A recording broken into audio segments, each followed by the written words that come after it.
দর্শক, আজ আপনাদের সামনে হাজির হয়েছি। প্রকৃতির কি অপরূপ সৌন্দর্য, পাখির চোখে তা মুগ্ধ হয়ে না দেখলে মিস করবেন।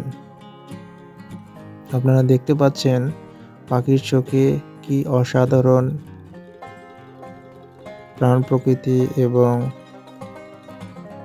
সবুজের সমারোহ, যা দেখে যে কাউ মুগ্ধ হবে। গ্রামে ড্রোন দেখলে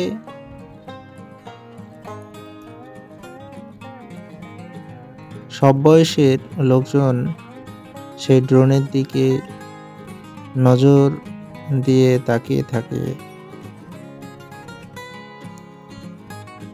সেই ড্রোন কখন এসে তাকে আঘাত করবে এই ভয়ে। না, সেটা ভয় না। অদেখা জিনিস যখন সামনে আসে তখন প্রতিটা মানুষের মনে জাগে সেই জিনিসটি দেখার। সেই রকমই তাদের অনুভূতি হওয়ার কারণে তারা এই ড্রোনের দিকে তাকিয়ে থাকে।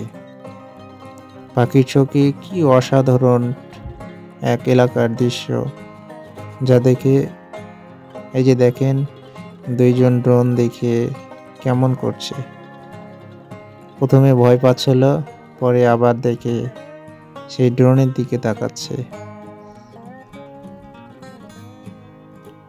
একসময় এই নিচু অঞ্চলগুলোতে পানিতে ভরপুর ছিল, কিন্তু এখন আস্তে আস্তে সে পানি কমে যাচ্ছে। খাল, বিল, নদী, নালা, পুকুর শুকিয়ে যাচ্ছে। এটা মূলত জলবায়ু পরিবর্তনের কারণেই সংঘটিত হচ্ছে। কৃষ্ণচূড়ার কি অসাধারণ ফুলের দৃশ্য, এই দৃশ্য দেখে যে কেউ মুগ্ধ হবে। একটি প্রাথমিক বিদ্যালয়ে কি অসাধারণ কৃষ্ণচূড়া, সেই মনোরম দৃশ্য। পাশেই রয়েছে Bangabari unit Sarani school and কলেজের সেই সুউচ্চ ভবন, যে ভবনে বাচ্চারা খেলাধুলা করছিল। ড্রোন দেখে তারা নাড়া দিচ্ছে এবং জানান দিচ্ছে যে তারা ড্রোন দেখে খুব মুগ্ধ হয়েছে। আসলে ড্রোন এখন গ্রামে চলাচল করলে, যেখান দিয়ে চলাচল করবে সে এলাকার মানুষকে জানান দিবে যে ড্রোনের উপস্থিতি এখন বিদ্যমান। কি অসাধারণ সে গ্রামের দৃশ্য দেখুন। একসময় যে এলাকাগুলো মাটির বাড়িতে ভরপুর ছিল, সে এলাকাগুলো এখন সব ইটের বাড়িতে ভরপুর। মাটির বাড়ি খুঁজে পাওয়া এখন মুশকিল। কৃষ্ণচূড়ার কি অসাধারণ দৃশ্য। আমার খুব ভালো লাগে এই কৃষ্ণচূড়া গাছ। এই একটি গাছ, এই গাছে এক সময় পশু পাখিতে ভরপুর থাকতো। কালের বিবর্তে আর পশু পাখি সেখানে বসে না। এই এলাকাটির নাম বাদুরতলা।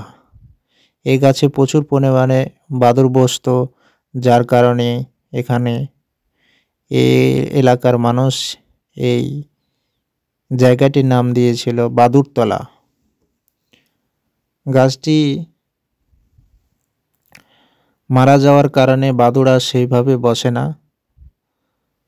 কিন্তু এর ইতিহাস অনেক রয়েছে। আমি এলাকাটি ঘুরে দেখেছি এবং এলাকার স্থানীয় সাধারণ মানুষের সাথে কথা বলেছি যে এই বাদুরতলা নাম রাখার কারণ কি।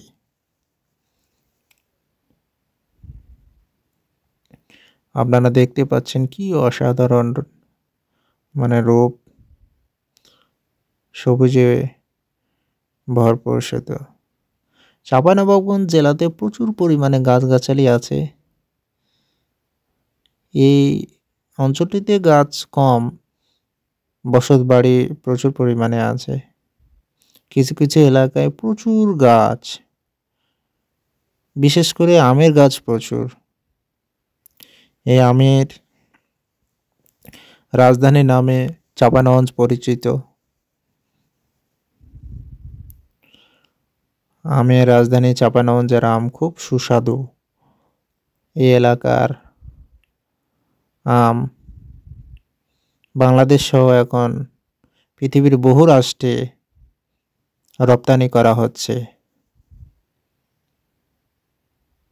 শুধু যে এই চাঁপাইনবাবগঞ্জে আম রয়েছে সেটা না, আরও অনেক কিছু রয়েছে দর্শনীয়।